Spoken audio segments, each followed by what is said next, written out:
Palestinian peoples, and until the moment it was announced by the Palestinian Health Ministry that more than 12,300 Palestinians fell martyrs. Most of them are women and children. To shed more light on what's going on the latest developments and on the Egyptian efforts, we are very much delighted to have with us via phone His Excellency Ambassador Gamal Bayoumi, former Assistant Foreign Minister. Thank you very much for being with us, Ambassador Bayoumi. Thank you. It's my pleasure. Let's start, Ambassador Bayoumi, with the Egyptian aid to Gaza Strip, as Prime Minister Dr. Mustafa Madbouli witnessed Tahya Masr convoys and 199 trucks heading to Gaza with everything, with basic commodities, with canned food, with dry food, with baby formulas, even with sanitary products, everything.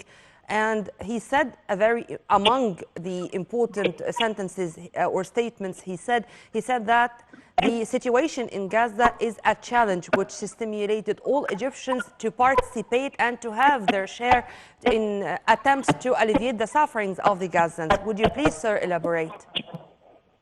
Yes, we wouldn't hesitate to give whatever it needs to help our brothers in Gaza and in Palestine in general.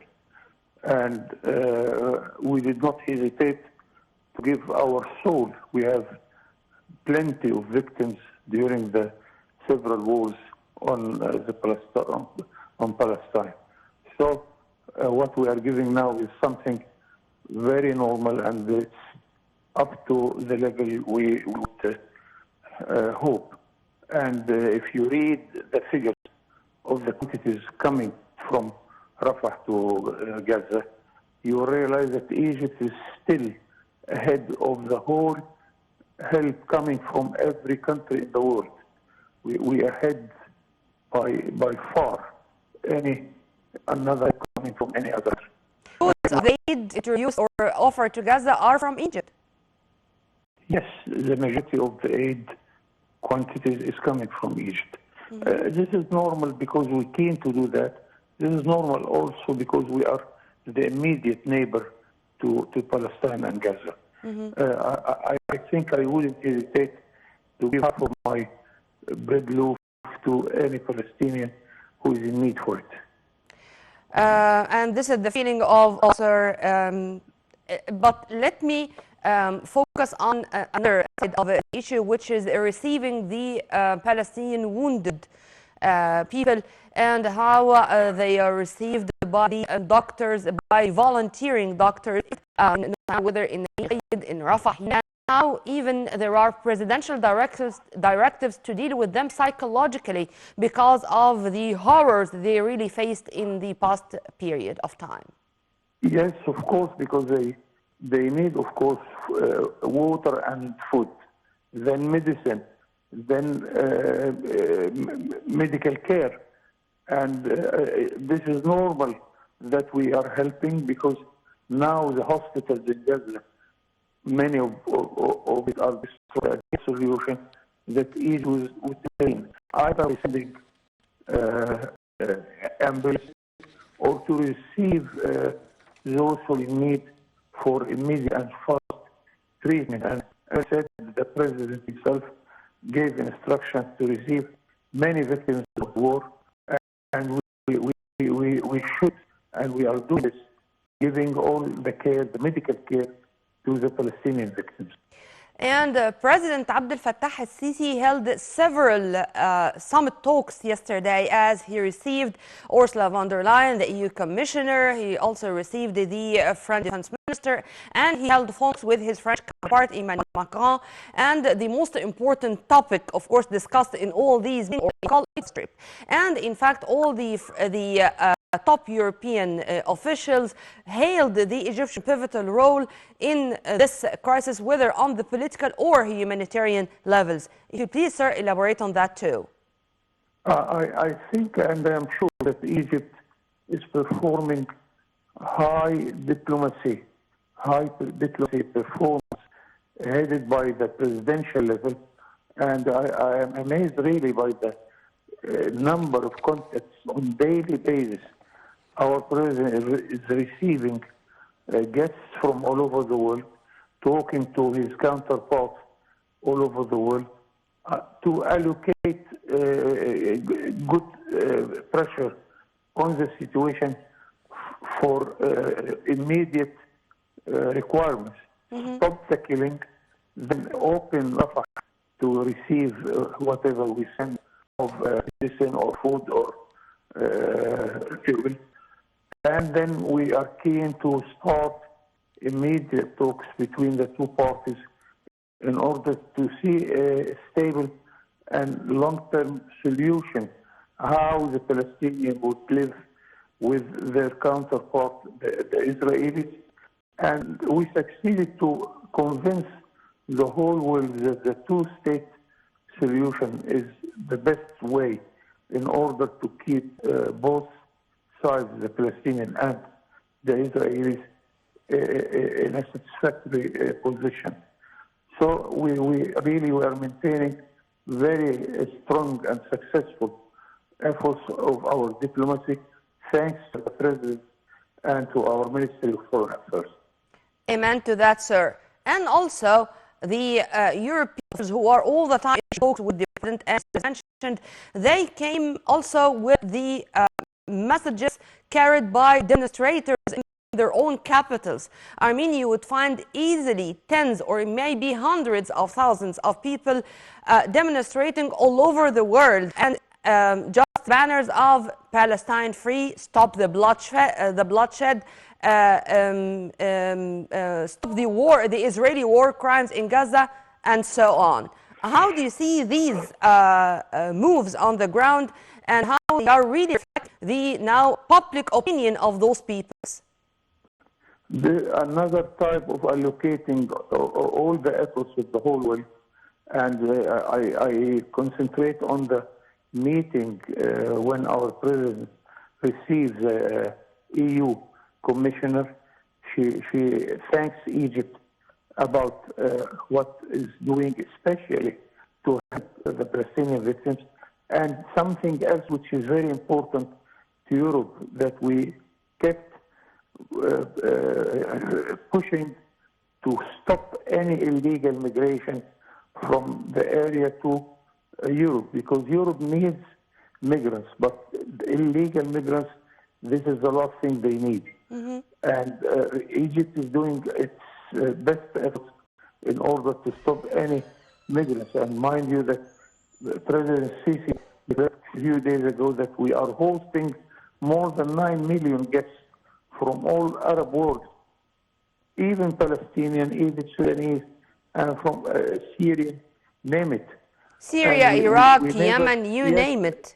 Yes, and we never made of them a sort of bridge from making Egypt a bridge to jump to Europe. And Europe is appreciating this very much, and I am quite sure that they will help us even financially in order to face this challenge in this near future.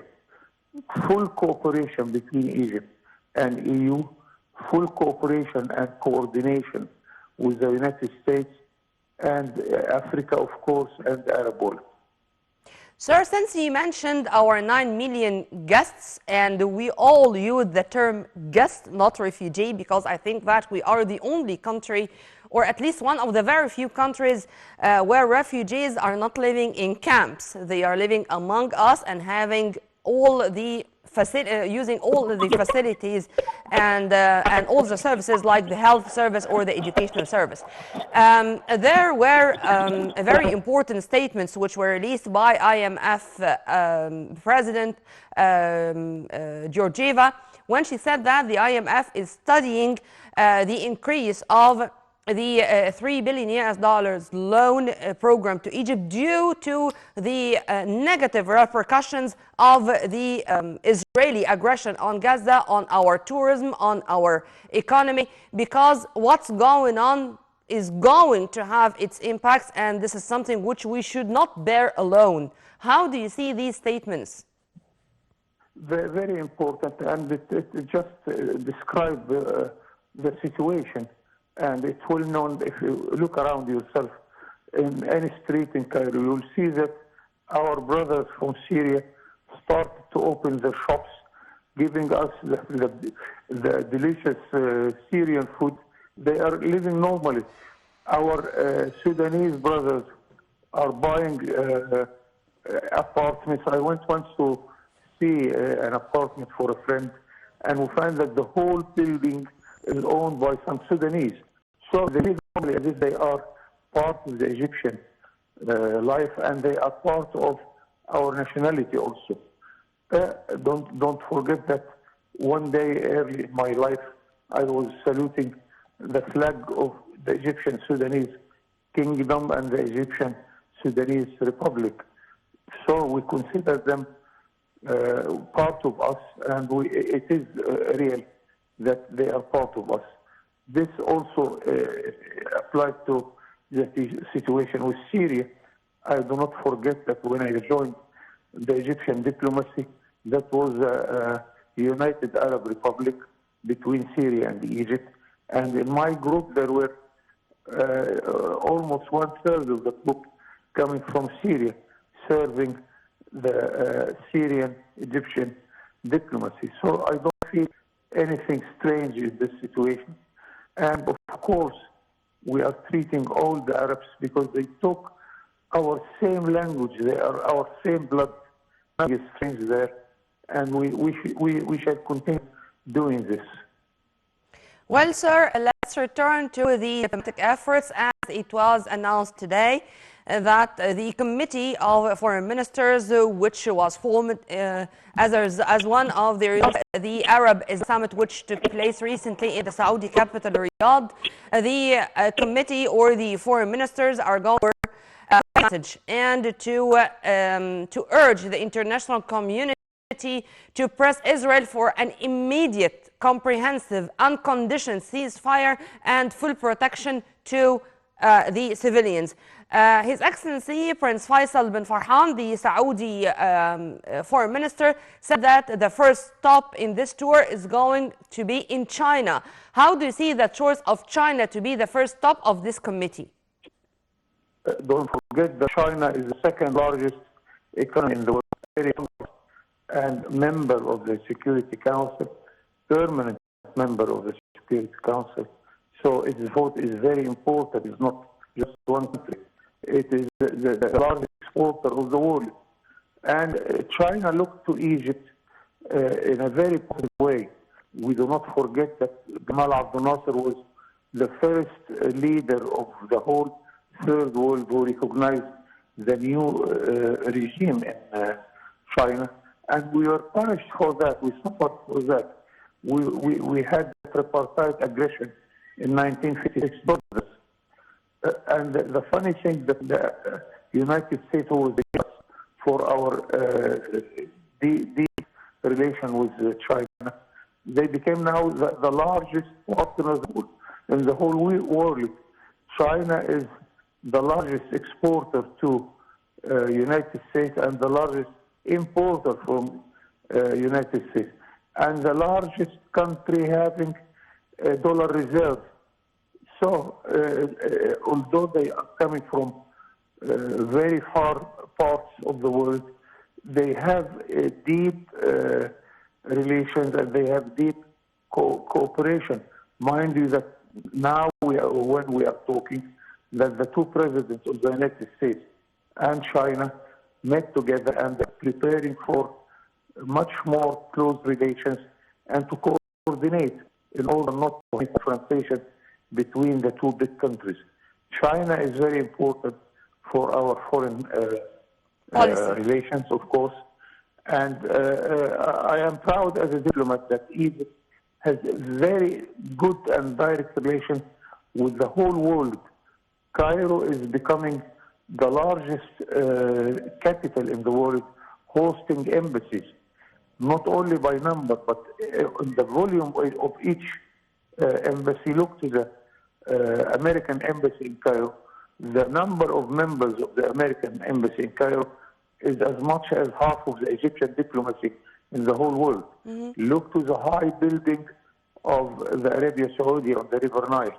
which is taller and larger than our foreign affairs building.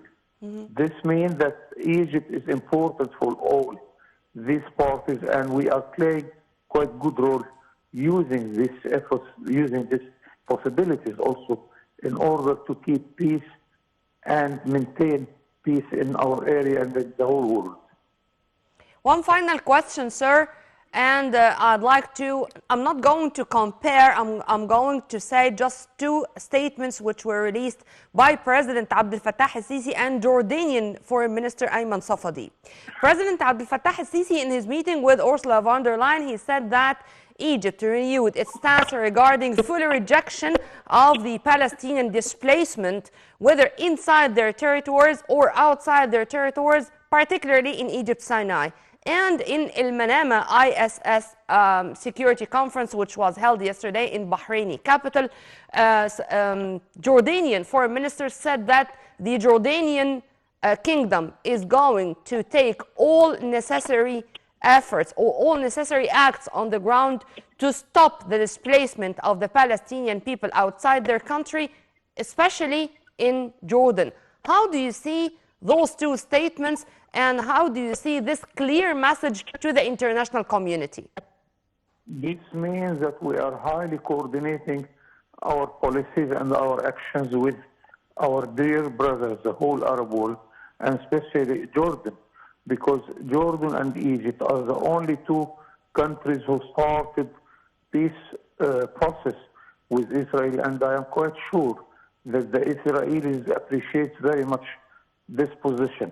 And King Abdullah also declared that if Israel would push Palestinians to enter to Jordan as a declare of war against Jordan. Yes. Egypt is looking to this subject the same way. We will never give any part of Egypt to host even brothers. They are here as guests, but never we shall give a part of Egypt. We did not let the 600 meters of Taba to be taken by Israel, and we refuse this. So these are quite clear position, and I don't think that Israel would miss the messages behind this. And simply, this means the liquidation of the Palestinian cause, something which is also totally rejected by Egypt and by the whole Arab and Islamic world. The Palestinian cause is going to remain, as President Sisi said, the cause of the causes. Well, Ambassador Bayoumi, thank you very much for your input, sir. Have a very good day. You're always an added value to our programs. Right after the short break, we are going to return back with more. Stay tuned.